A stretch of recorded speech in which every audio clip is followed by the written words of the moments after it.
Harp's House. In your eardrum. Speaker box. Man, wherever you want me to be. You're now listening To Harp's House.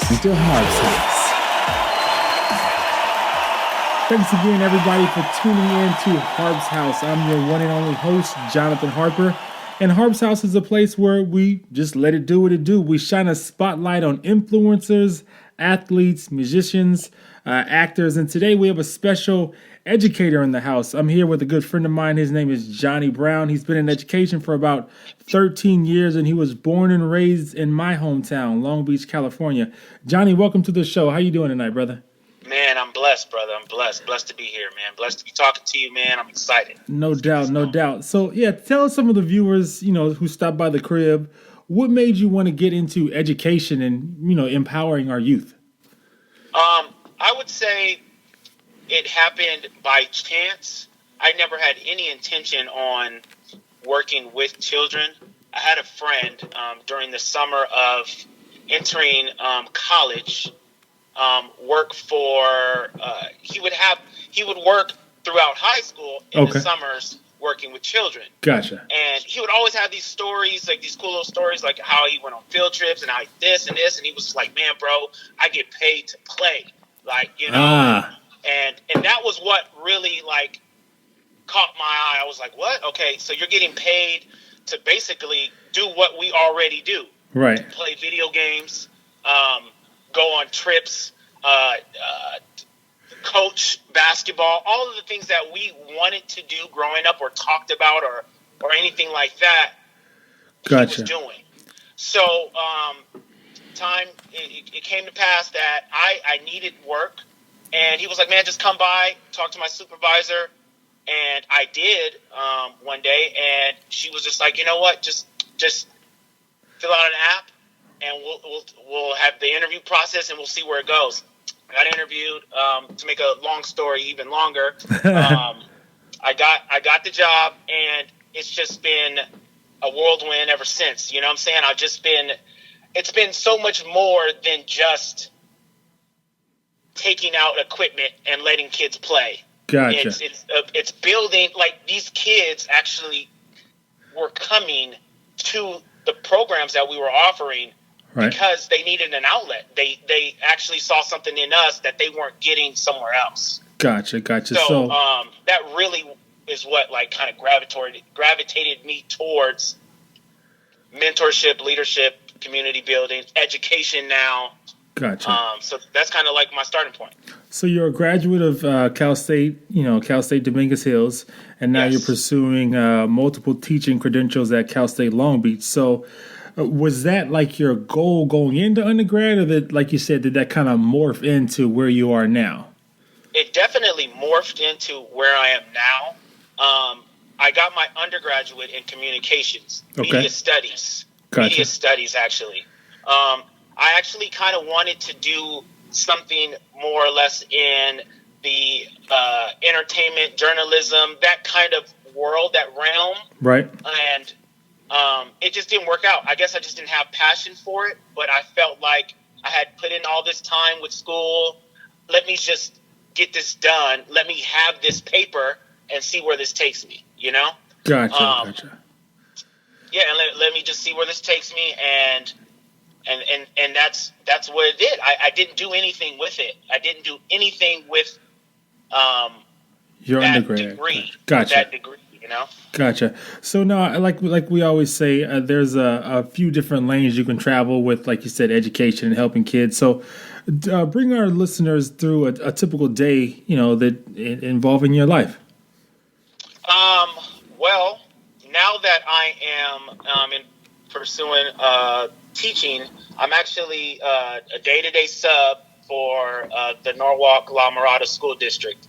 So basically, I'm at different locations, just gaining experience in the classroom. And then after I'm done, so let's say from like when school's before, like an hour before school starts, when I'm lesson planning, until maybe right until school ends, I'm in the teacher realm. Gotcha. And then I leave there and go to my after school program. Gotcha. And the after-school program I work at is called RAP. And the acronym for that is Winners Reaching Amazing Potential. So it's basically an extension. It's basically after-school programming on school campuses and not actually at a park or a center like a Boys and Girls Club. Gotcha. This is basically an extension of the school day. Okay. So with that, we're doing homework help. We're doing enrichment programs. We are teaching the kids about healthy eating and nutrition. Okay. We're teaching the kids about the physical activities and trying to, get them motivated to do things, to just think beyond their spectrum and their world. Gotcha. We like to just introduce them to things that are just different and Gotcha. new. Man, drop one of Clue's bombs for healthy eating and getting the kids active. I love to hear that. That and that using your time wisely. Gotcha. Using your time wisely, because we're not promised tomorrow, and I know that's kind of like hard and harsh for a kid to actually understand that, Right. but we aren't. Our time is all we have. Right. And I always stress to the kids that you gotta be goal oriented. That's real. You gotta real. You really have to be focused. That I wish I was more focused. I wish somebody was telling me those keys, those jewels when I was a kid. Right, So I'm right. trying to instill those things in them. Right. Because they don't get that at home. Right. Because like you said, time is the one thing that can never be replaced in life. Right. So I totally agree with that. So, I mean, like you said, you're in education, you're working with kids. Typically, people don't make a ton of money. Have you ever thought about man, what if I pursued something just for a lot of money versus this? Have you ever had to struggle with that? Because like you said, you do live in Southern California and you see a lot of stuff, a lot of people making a ton of money. Right. So, I used to struggle with it early on, and then I came to terms with I'm doing something more than what money can bring. You know what I'm saying? Gotcha. I can always make money. I've never had a problem having money in my pocket. Never. I've always been self-sufficient. So I'm doing something. I have thought about it. Man, I could be in an industry where I'm making a ton of money. I could be doing this, but I wouldn't be happy. Gotcha. Gotcha. And that's really what it came down to. That makes sense. Again, we're here on Harp's House with Johnny Brown, Educator. We're going to take a step back for a second, let it breathe, and we'll be right back on the other side of the break.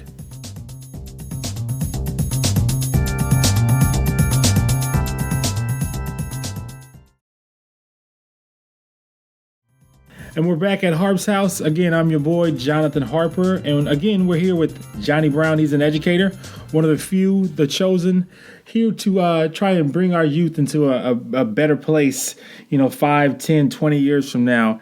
Now, Johnny, as we were talking about earlier, you have a passion for the youth and you have a passion for really instilling the value of time and using your time wisely to kids today. Yes, sir. What level would you ultimately like to teach at?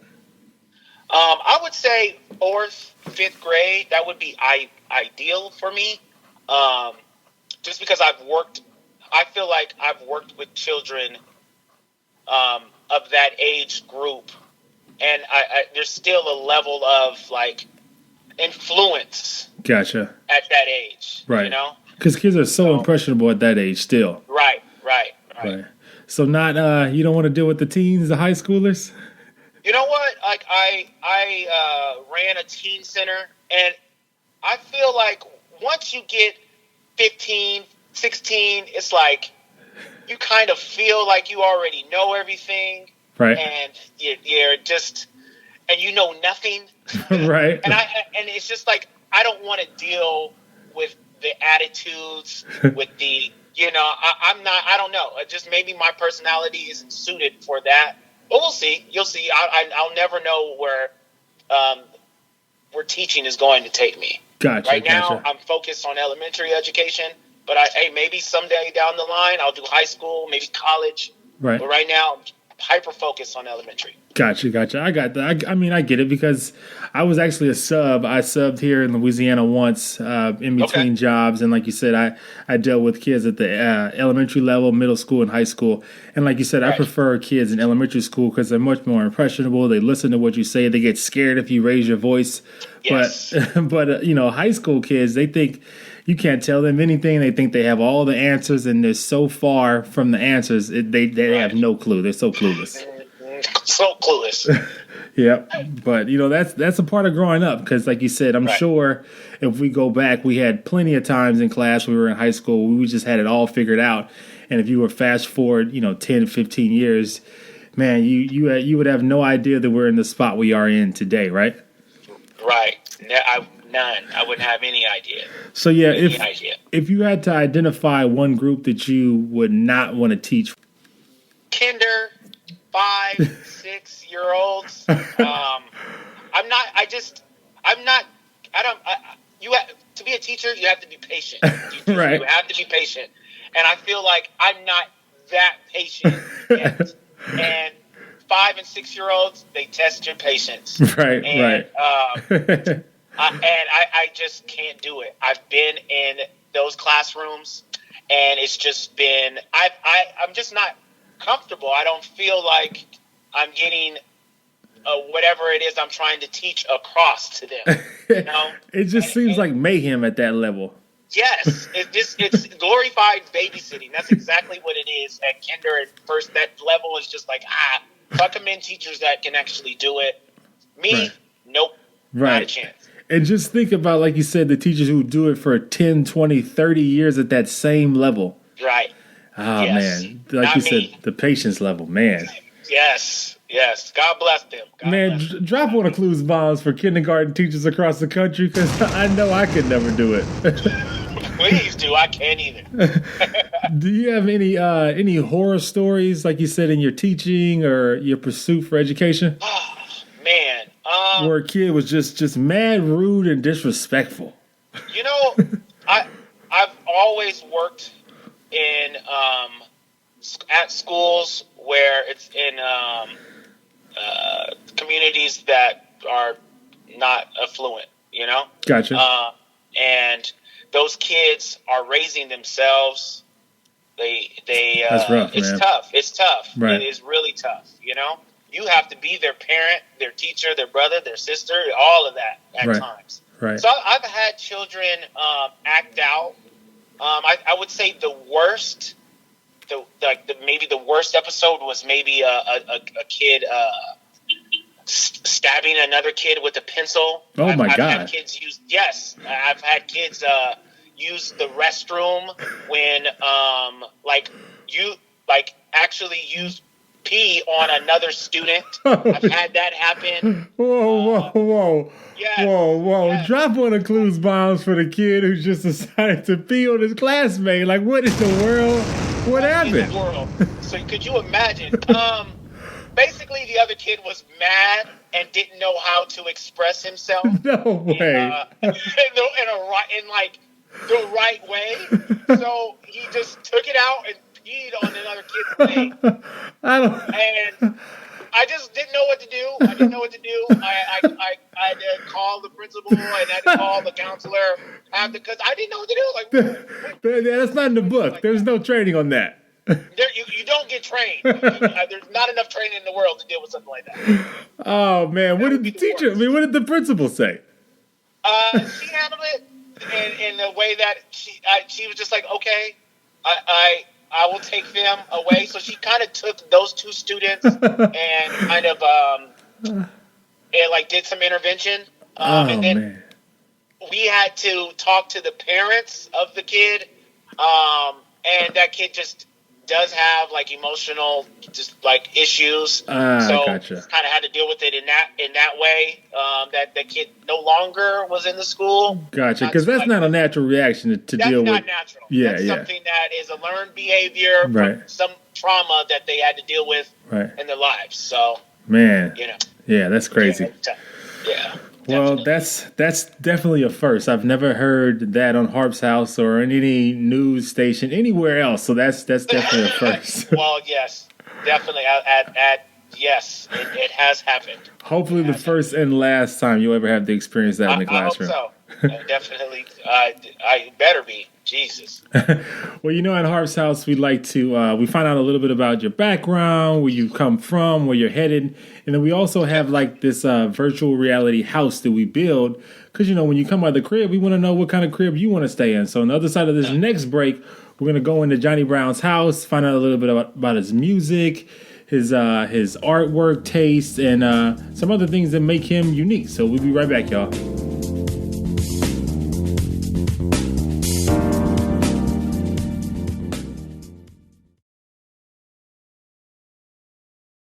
If you had your ideal crib, would it be like in downtown LA/Manhattan, or would it be kind of, you know, out by the beach or something of that nature? Well, since I was born and raised less than like a few blocks from the beach, I would say that I would want a beach house, like a house like that is my back door or my porch opens up and I can see the ocean. Gotcha. So I would say the beach for sure. Do you surf at all, or? I've attempted to surf a Gotcha. few times. Let's Gotcha. just say that. I'm not a surfer, but I've attempted. I've gotten on a board. How did that go? How'd that turn out? Not well, but I could stand on it for 3 seconds. That's my record. 3 seconds. Drop one of Clue's bombs for you standing on a surfboard. People don't understand how hard it is to get from on your stomach to up on a board. It looks so All simple. board work. Really, really hard. I can say from her first-hand account, it ended bad for me when I tried. But like I said, practice makes perfect, and I will try it again. Yes, sir. So okay, so so if we're in your ideal house, we're gonna it's on the beach. As you know, the layout is, it could be, would it be a loft style, or how would you like it? I definitely would want a loft. Okay. So like Eddie somewhere- Murphy and Boomerang. Yes, exactly. Like that's my ideal pad. I don't know. I've always just been like a bachelor at heart. So Gotcha. I'm always just like things a 1-2 bedroom max, you Gotcha. know, type of layout. Nothing too big, nothing really big and family oriented. Something Right. that I could just call home for myself. You know? Gotcha. So if you once you get home to the crib and like you've had a hard day of work with the kids, what are 3 albums that I might find playing at the crib if you can only have 3? Okay, if I can only have 3, wow, it's tough. Okay, so Because I know you're a music head. I am diehard music head, like it's hip hop, like everything. But if I could just off the top of the dome right now, I would say you would find Tribe Called Quest, Midnight Marauders. That I love that album. That's like everything to me. NERD's In Search Of, Okay. and Marvin Gaye's What's Going On album. Those Man. 3 albums would be in heavy rotation at the house. Marvin Gaye, huh? Yes, I grew up listening to that. That's all my dad listened to was Marvin Gaye. Gotcha. And so I grew up listening to that, and that's just something that I don't know, it's real nostalgic for me. That's weird you say that, because it's the same thing with me. Like when I hear old soul music, it always reminds me of like a weekend where my parents are cleaning up around the house and mopping the Right. floors. And like you said, Exactly. the old, like the Spinners, Marvin Gaye, the Four Tops, Temptations, all that. Exactly. Gotcha. And it just brings me to a good place. Absolutely. You know what I'm saying? Absolutely. So- Me too. Okay, so you got, like you said, you might have Tribe Called Quest or Nerd or Marvin Gaye playing. Are you more of a photography guy, or do you like artwork in your crib? I'm more of a photography guy. Okay. Yeah, for sure. I would say like fashion print photography though. I'm a big fan of Terry Richardson's photo shoots. Okay. Herb Ritz. Trying to think of some other ones, but I'm like I always liked like magazine advertisement, those type of photos, those like that, Gotcha. not necessarily like scenery or anything like that. Just Gotcha. kind of like So you print have like ads. Vogue and GQ, things like that on your coffee For table? sure, 100%. It would be all of that inside the house. Gotcha. So we know what will be on your house today. What are some of the posters that you had on your room growing up as a kid in SoCal? Man, I used to have an obsession with cutting out my Source and Double XL magazines. Oh, So man. from like from a period of from like 1998 from like to 2001, 2002 ish. Who's who of rap, you were on my wall. You were on my wall, and it was just like the tackiest. It was no form, no fashion to it. It was just like no nothing. No, it was just tacked on the wall, and there was, I don't know. That was just what it was. It was hip hop and R&B, and it was like hip hop on the wall, literally a free flowing expression of art. Yes, if that's what you want to call it, yes. According to my mom, it was trash. It was mess. It needed to be taken down every day, but I loved it, man. It's a part of my childhood, and it's what made me who I am today. Gotcha. So yeah, who were, like you said, growing up? Who were some of your heroes growing up in Long Beach? Well, my mom, first and foremost. She's the strongest person I know, like the strongest person. Sometimes I can't even imagine what she had to go through, raising 3 children. She didn't raise us by herself, but my dad was in and out of the house. Gotcha. So it was kind of like she raised us by herself. Right. And she held it down, dude. I can't imagine having 3 children by the time I turned 25, working. She was a nurse. So, like, she just did whatever she needed to do to make her kids not be without, Gotcha. So my mom, and then my second person would be my middle school chorus teacher. Oh, man. I'm a performing arts like geek, right? Was it her? Was it a she or a her? It was a she. Her name was Miss Riley. Shout out to Miss Riley. Drop one of Clue's bombs for Miss Riley. Shout out. She needs 2 bombs. 2 bombs, 2 times.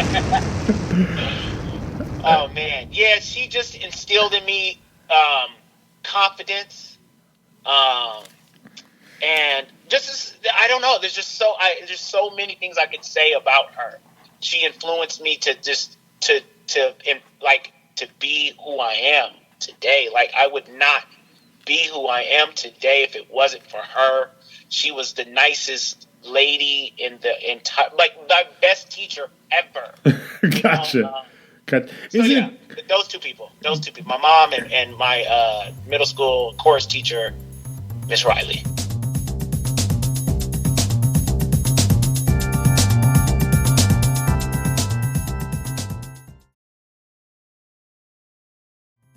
Isn't it crazy when you get older, you take for granted like all the stuff our parents did for us when we were young, how they just found a way and they were able to be so many places at one time and work a full-time job? It's crazy, right? Right.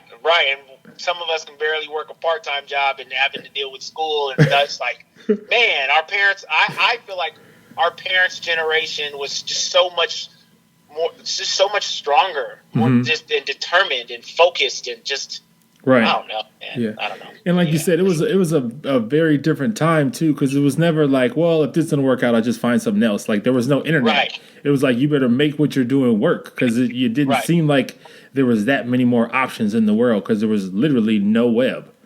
Right.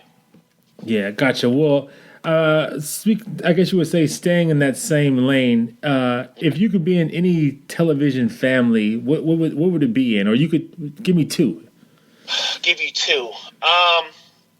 Probably Married with Children. That's the second one I got. Married with Children. Okay.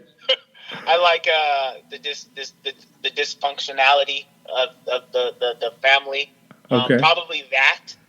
That was the closest to my family, so that would be number 1. Okay. Number 2 would probably be the Cosbys. The Something Cos- about the Cosbys Right. just inspired us, Absolutely. as a black man. Absolutely. Doctor and a lawyer. Doctor and a lawyer, like what? Yep. 6 or 7 kids living in Brooklyn, or I think that's where they were. I think so, yeah. Brownstone. In a brownstone, like come on, Loving. They have fun. Loving. Everybody All was just, together. it was dope, yeah. Yeah, it was dope. So those two for sure. Gotcha.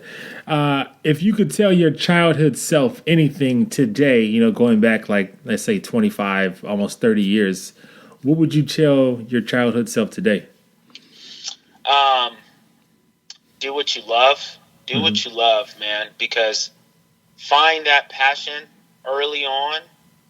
Because once you're doing something that you love, you'll never really work a day in your life. Like that's real advice, you know what I'm saying? Like that I would give to myself. I still ask this to everyone. What do you want to be when you grow up? Ultimately, a teacher, an influencer. I'm striving to do that, and maybe one day actually be a principal of a school, man. Okay. And So actually be a principal and do that. In 10 years, you think you might be a principal of a school, hopefully in SoCal or somewhere else, maybe? Hopefully in SoCal, man. My 10 years, I want to be, if not a principal, I want to be teaching at one of the schools that I attended in my hometown.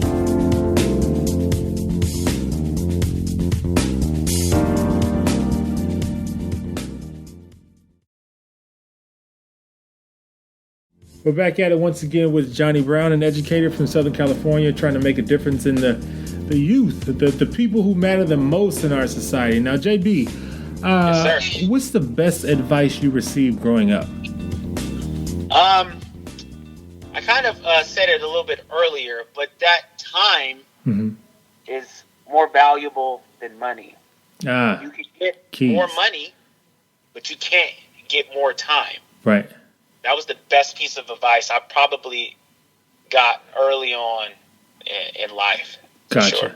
And what motivates you to be special as an educator? The kids, man. Even I'm thinking about it. Even today, I had a conversation with another teacher, and he told me some advice I never even heard before.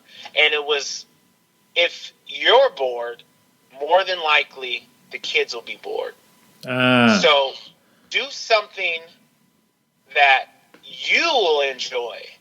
Gotcha. And the kids will be learning at the same time. And I never even thought about that. You know what I'm saying? Educational keys. I like that. That is a key. And I just 6-7 hours ago, I got that. You Right. know? So, I like that. I for like sure. that. Well, thanks again for stopping by the crib. And thanks again, everyone, for listening. Once again, I'm your host, Jonathan Harper. And I was very fortunate to have a friend of mine, Johnny Brown, who's an educator in the Southern California area, stop by the crib and tell us a little bit about some of the things he's working on and what he hopes to do in the future.